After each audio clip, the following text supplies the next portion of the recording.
Genshin Impact, Wuthering Waves, Honkai Star Rail, and Snowbreak Containment Zone. What do these 4 games share in common? If you said that they were all gacha games, well, you're not wrong. But a further similarity that I've observed since their releases is the notion that they are all gacha games that are part of something that I'd like to call as the new gen era of gacha games. An era in which gacha games are basically trying to elevate their content, size, and quality so that it matches those kind of games that you'd normally find in titles that come from traditionally well-known AAA publishers. Before we take a look at what the new gen era brought to the table for the gacha industry, I want to remind people of how gacha games normally looked like before this whole era started, and why exactly it is that this new gen change is such a big move forward for the industry as a whole, but also something that can serve to become a big double-edged sword when it comes to the expectations of the player base. Now, let's keep things simple and remind ourselves, or for those who are unfamiliar with gacha games, to let you know what gacha games used to only focus on really. Keeping the game itself free, whilst using the gacha or pull system to create revenue to maintain the game's development through other freemium means as well. This could include subscription or other in-app purchases within the game itself. The gacha system is of course a mechanic in those games that basically lets you spend premium currency to have a chance of getting certain characters or access to certain contents. Maybe. It varies from game to game. Essentially, for that first part where you pull for characters, kind of like gambling, but the difference is you'll know your rates instead of blindly betting against the house. And look, I've played gacha games for a long time, even without me knowing that they are called gacha games in the first place. Idol Heroes and AFK Arena comes into mind as the ones that I played for funsies, while Pokemon Masters and the Sword Art Online gacha series such as Unleash Blading were the ones that made me realize what gacha games really were and why they were called that way. Now, to the uninitiated, the gameplay of those aforementioned games will look rather simple, maybe stale for some of you. Especially compared to the big boy games that we usually get from platforms like Steam, there doesn't seem to be much going on in those earlier gacha titles. This is all because of the obvious fact that a lot of games are made to be on mobile only, and that is where the gacha market was really. They couldn't really afford to make things too complicated or intricate due to the fear of overloading the mobile devices that the majority market players will be gaming in. Sure, there was enough technology to make cool 2D to 3D animations such as these ones, but in terms of overall visual and 3-dimensional prowess, these animations are rather uninspiring compared to what you see from traditional games, and there just wasn't a whole lot developers can really do. For a long time, this has been the gacha standard. The difference that really separates the good ones from the bad ones are highly dependent on the player base itself. Many games have their own standards when you ask about how that game is for a particular person. Fate Grand Order or FGO was touted to have one of the best storylines and lore content, yet for a long time, its gacha system is known to be the worst out of the lot. The SAO ones are normally relatively balanced content quality wise, but will always be overshadowed by massive power creep problems which makes earlier version of the released characters virtually useless in latter stages of the game. While the older ones like Idol Heroes and AFK Arena are simple and great as pastimes, but was heavily criticized for its vicious character upgrade system which requires you to pull multiple copies of certain one character. Gacha games were thousands in variety and ranging from ones that were actually trying to be a game and to ones that were literally scamming people by using unlicensed IPs of other studios, mostly anime ones. Make quick cash for a couple of months and then disappearing off the face of the earth once they're done getting enough cash from people. However, this whole shebang completely changed when MiHoYo, a Chinese game studio now more commonly known as Hoyoverse, released their newest staple gacha title called Genshin Impact back in September 2020. From the onset of the beta, people knew that this game was going to be huge, as this was the first time an actual gacha game studio will attempt to release a fully open-world RPG gacha game. It also drew a lot of controversy from outside the gacha industry because it initially looked so much like Zelda Breath of the Wild, but no one really cares about that anymore. However, what people cared about was the question of whether or not a gacha game that is more designed to be played on devices like PC or console will be able to take off in the mobile-dominated gacha market. And the answer to that was Oh yes, it most definitely could. It didn't just take off, that shit went to the deserts of Jupiter. Genshin Impact ended up grossing almost $250 million in revenue on just its first month, and has since maintained incredibly steady revenue numbers, almost 4 years on from its release. Hoyoverse, which already saw great success in the gacha market with its previous title, Honkai Impact 3rd, cemented their position as one of the biggest gacha publishers in the market. But more than that, Genshin Impact was the spark that brought upon a massive wave of change that set the precedence of what it is that people now look for in gacha games. I mean, look at it. Compare that gameplay to the previous gachas that I showed you. Genshin has stepped up the bar pretty damn fucking high. But the way Hoyoverse have managed to market the game, design their characters, build their story, and just the way they present the visuals of the game are similar to what you'd expect from a traditional AAA publisher. Their achievements weren't only monetary as well, but accolades started chiming in.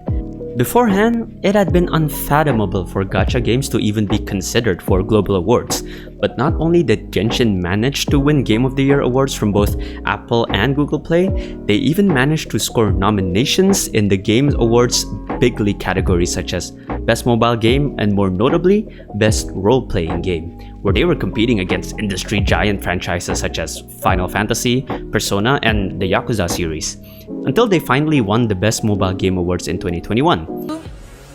Genshin Impact. In my opinion, this is the point where this new gen approach to gacha games finally approached the mainstream of the industry, because Hoyoverse discovered the new and improved money-making recipe, and everyone wanted a piece of the pie. The first gacha game to attempt their foray into Genshin steps was Tencent's Tower of Fantasy. Following the open-world action RPG trend, TOF was set in a post-apocalyptic world which features a lot more technology and warlike elements to their characters' design, story, and overall combat.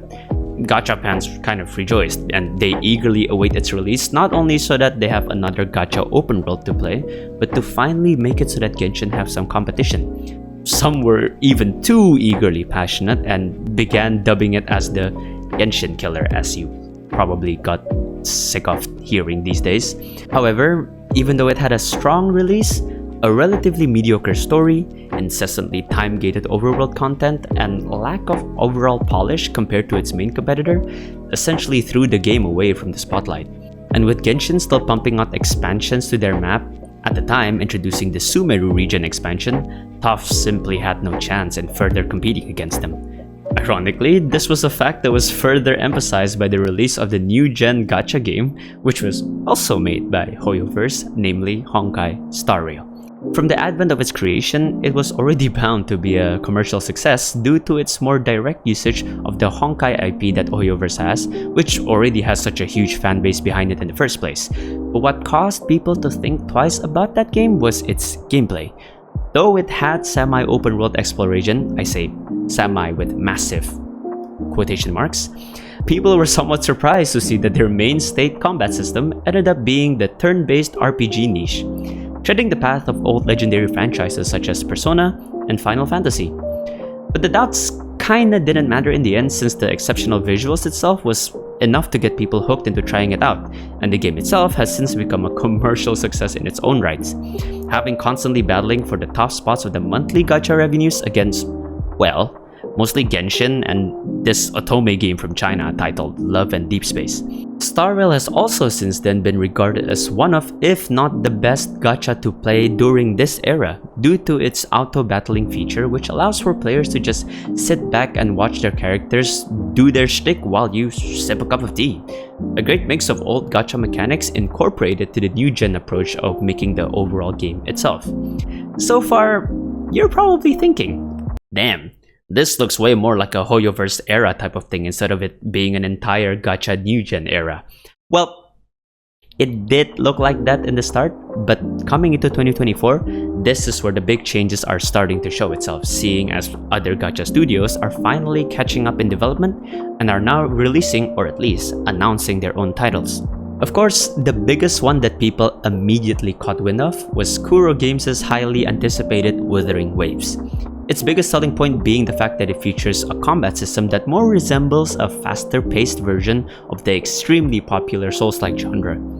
a more fluid and dynamic individual-based combat system, and the fact that the game itself looks gorgeous was enough of a prospect for it to become a huge market player, and it definitely did. In just a couple of months, they were able to become a regular in the top 5s of the revenue rankings, and have seemed to be going strong from then on. Their especially difficult endgame content, which further increases the difficulty into that of the Souls-like level of combat, became quite the popular choice for players who are more used to that niche of the video game industry, further expanding the options in which new-gen gacha games are providing to their player base, but more vitally to the rest of the video game market. Because in all honesty, that's actually the biggest selling point of this whole new-gen gacha movement. It is to create more gacha games that also has the appeal and elements that make them much more open to be played by more global and mainstream audiences. Because the fact of the matter is, no matter how popular a gacha game looks like in the West, their main audience and player base will always be overshadowed by those in China and in Asia, regions which are far more used to the existence of gacha games and its traditional mechanics. With the creation of gachas that adhere more towards the principles of Western gaming, this opens up a chance for people to be engaged with the game through pure gameplay alone, instead of having to rely on character design and marketing all the time. I also say that 2024 is a big year for this new gen movement, not only because of Wuthering Waves' release, but also due to all the announcement and further progress we get to see from other studios' developments. Arknight Enfields is looking to be an incredibly enticing evolution of the tower defense niche. Tianzi 76 is set to closely center its gameplay around urban combat and exploration, while Project Mugen is also looking to take those concepts and Spider-Man the shit out of their gameplay. Of course, a more recent announcement that took everyone's attention was the announcement of Neverness to Everness, which has been touted to become the gacha version of the extremely popular video game franchise, Grand Theft Auto. You know you love it. The choices will just keep expanding, and the market will continue to find more ways of using more traditional video game mechanic and direction into the world of gacha games. Now, I did say earlier that this is a great development for gacha games in a wider industry perspective, but this change also creates somewhat of an awkward situation for the expectations of players who have been around the gacha sphere for a long time, and it creates even more of a veiled sense of standard towards the players who have only recently been going into the gacha sphere. Those who are previously unfamiliar with the whole gacha space will now think that the standards that Genshin, Star Rail, and Wuthering Waves have set are the norm, when in reality there are very little studios out there who are able to provide such a quality set of games without having to spend an enormous amount of time and resources on it. This also causes a situation where games that actually tries to revert to a more simplistic style of gacha gameplay becomes punished by criticism that their game isn't doing enough because of the precedent set by the other three. Funnily enough, this is actually what happened to Hoyoverse's newest release, Zenless Zone Zero. Much of the vocal criticisms pinpoint to the fact that the game itself did not raise any sort of standard and is one that is lacking when its aspects are compared to the predecessors of the genre.